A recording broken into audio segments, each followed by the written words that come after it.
दोस्तों, खुशहाल जिंदगी के लिए आचार्य चाणक्य ने अपने नीति शास्त्र में कई नीतियों का वर्णन किया है, जिसे अपनाकर आज भी लोग अपनी परेशानियों का हल पाते हैं।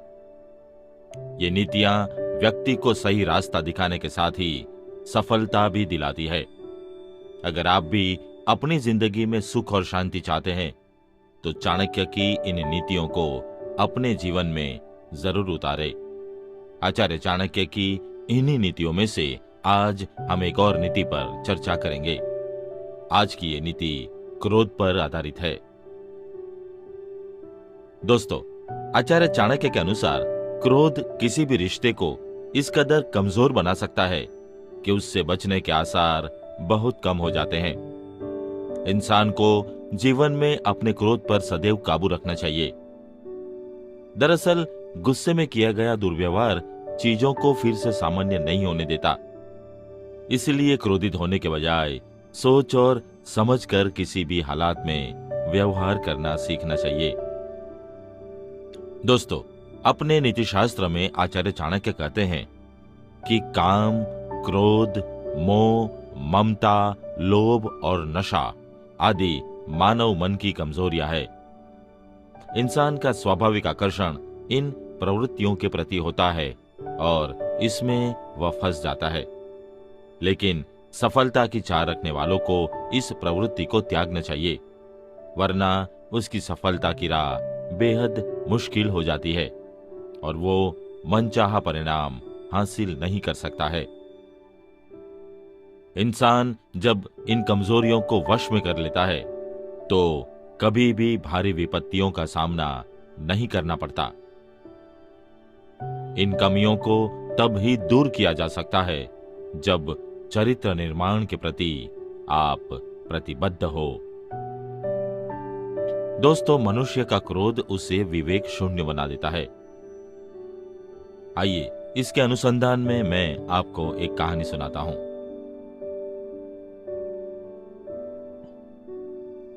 ओरछा के महाराज वीरसिंह देव को 12 बेटे थे। उनमें से एक का नाम था प्रवीर राय। स्वभाव का वह बड़ा क्रोधी था, इसीलिए उसका एक नाम और भी पड़ गया था, बाघराज। एक दिन वह शिकार खेलने लंका वन पहुंचा। ओरछा के दुर्ग के पीछे 2 वन खंड थे।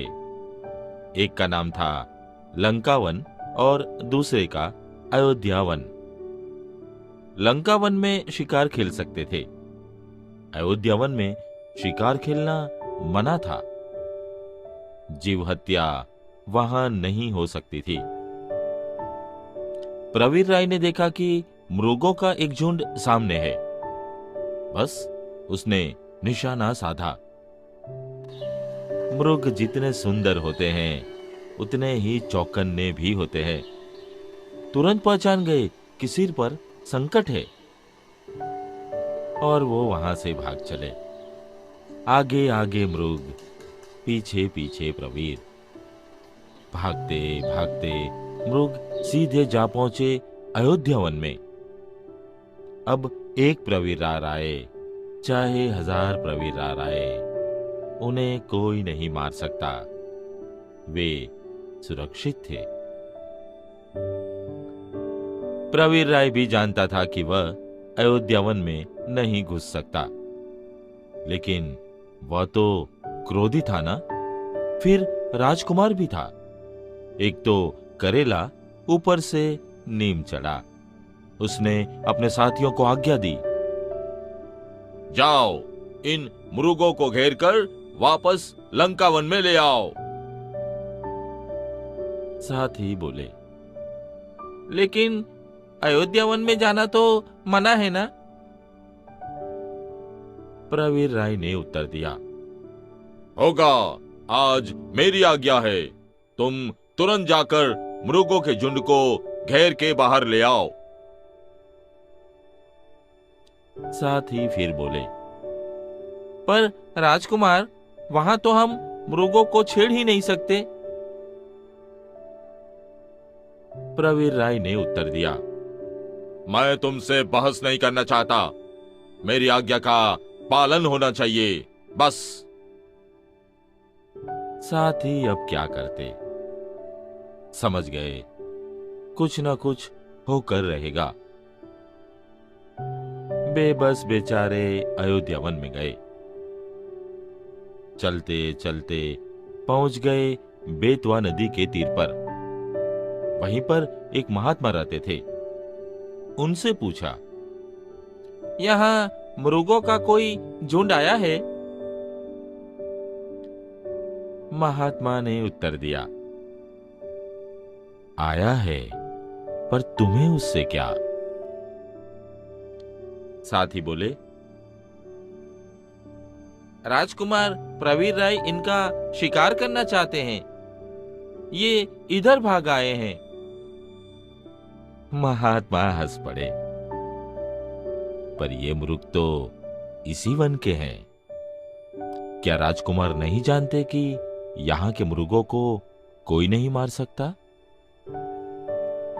साथी बोले, जानते हैं, पर अपनी हेठी कैसे होने दे सकते हैं? राजकुमार जो है। इतना कहकर बेचारे साथी अपना सा मुंह लेकर लौट आए। प्रवीर राय उनकी कहानी सुनकर आग बबूला हो उठा, आंखों में खून उतर आया। राजमद अंधा होता है ना, इसलिए वह किसी का आदेश कैसे मान सकता था। उसने घोड़े को एड़ लगाई और कुछ ही देर में वहां पहुंच गया जहां महात्मा रहते थे। वह चिल्ला कर बोला, हमारे मृग कहां है? महात्मा ने दृष्टि उठाकर राजकुमार की ओर देखा और बड़े शांत भाव से उत्तर दिया, यही है, यहीं के है वे। यह अयोध्या वन है। राजकुमार ने बीच में ही टोका, जानता हूं।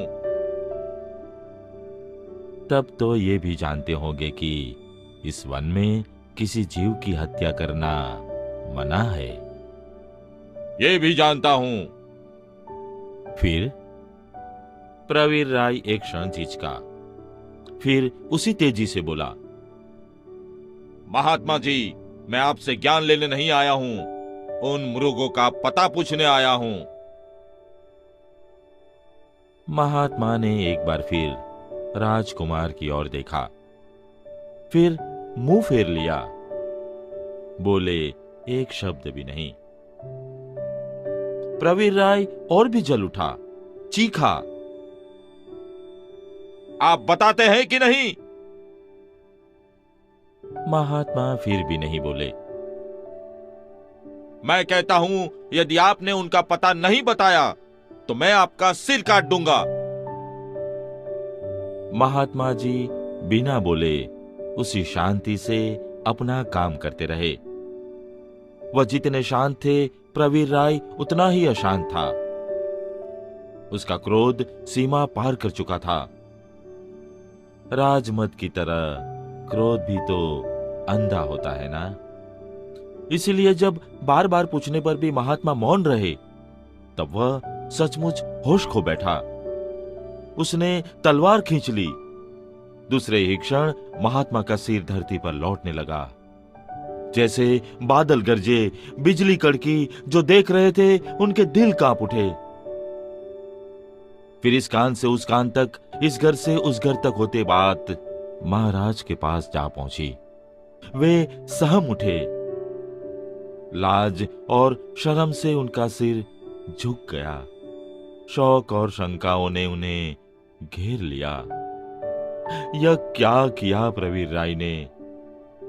महात्मा जी बिल्कुल ठीक थे। प्रवीर राय गलत था। गलत होने पर भी उसने महात्मा को मार डाला। एक साथ दो अपराध किए उसने। ओ भगवान, अब मैं क्या करूं? महाराज बहुत देर तक सोते रहे। फिर एकदम उठे और प्रवीर राय की मां के पास पहुंचे। उन्होंने आगे बढ़कर महाराज का स्वागत किया। महाराज ऊपर से शांत थे, पर अंदर तो बेचैनी बढ़ती ही जा रही थी। कुछ क्षण इधर उधर की बातें करके एकाएक उन्होंने रानी से पूछा, रानी जी, मेरे एक प्रश्न का उत्तर दोगी? रानी ने अचरज से महाराज को देखा और कहा, अवश्य दूंगी महाराज, आप पूछिए तो। महाराज ने पूछा, अगर कोई बिना किसी अपराध के महात्मा को मार देता है तो उसके साथ कैसा सलूक किया जाना चाहिए? रानी एक क्षण के लिए भी नहीं झिझकी। उन्होंने कहा, उसे प्राण दंड देना चाहिए महाराज। और अगर वह व्यक्ति राजकुल का हुआ तो? न्याय के सामने राजा और प्रजा दोनों बराबर होते हैं महाराज, रानी ने जवाब दिया। महाराज वीर सिंह को जैसे राह दिखाई दे गई। वह वहां से लौटे तो मंत्री को बुलावा भेजा। आदेश दिया, प्रवीर राय को इसी क्षण बंदी बनाकर जेल में बंद कर दो। मंत्री एक बार तो चौंका, पर कहानी भी सुन चुका था। उसने महाराज को समझाने की कोशिश की, पर बेकार। महाराज का अंतिम आदेश था, प्रवीर राय को तुरंत जेल में बंद कर दिया जाए। हुआ भी यही। सारे नगर में जैसे एक तूफान आ गया। महाराज के भीतर भी तूफान मच रहा था। सारी रात वह सो नहीं सके। आखिर प्रवीर राय उनका ही तो बेटा था, उनका अपना बेटा। उसने अपराध तो किया है, उसे दंड मिलना ही चाहिए। जो अपराध करता है वही दंड पाने का अधिकारी होता है। सवेरा हुआ। महाराज ने सदा की तरह पूजा पाठ किया। सदा की तरह दरबार में पहुंचे, पर दरबार सदा की तरह शांत नहीं था। उनके मन अशांत थे। सबके चेहरों पर गंभीरता थी। सोच रहे थे, क्या हो रहा है यह और क्या होगा इसका परिणाम। तभी महाराज ने आदेश दिया, प्रवीर राय को दरबार में लाया जाए। प्रवीर राय को दरबार में लाया गया। पिता पुत्र की आंखें मिली। दोनों ने एक दूसरे को परखा।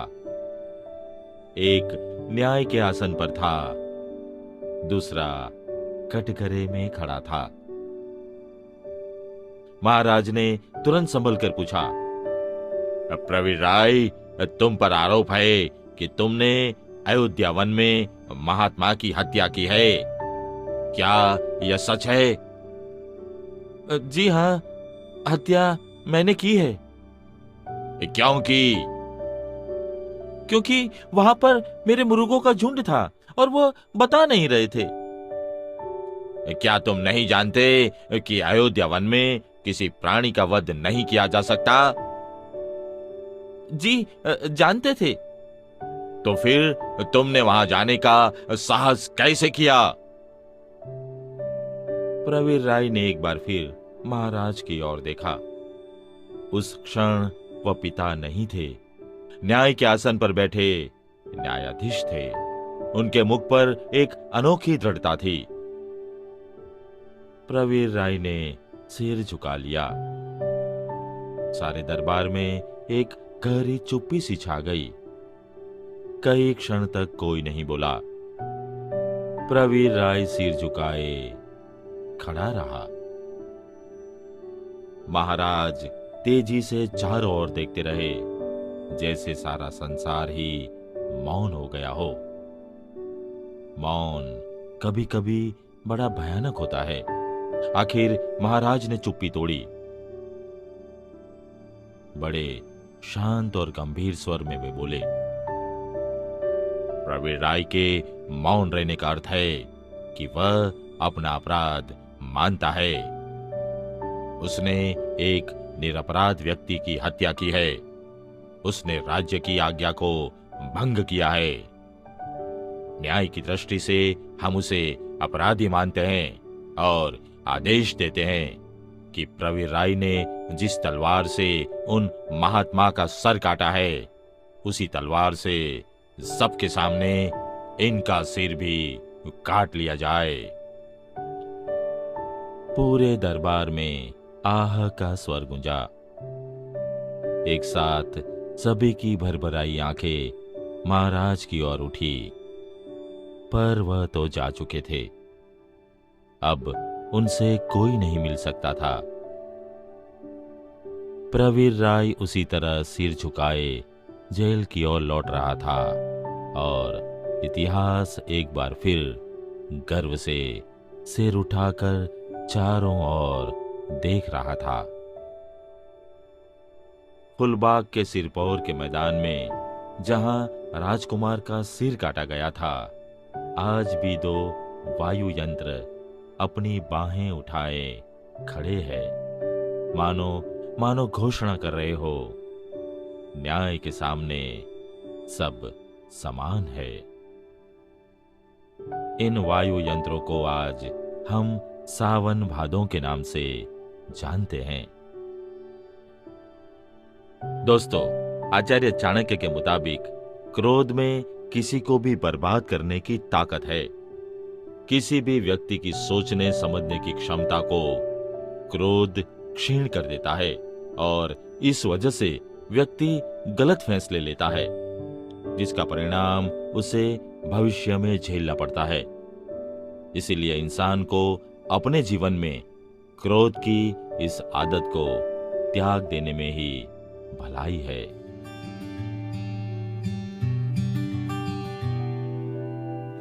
दोस्तों, आज के एपिसोड में बस इतना ही।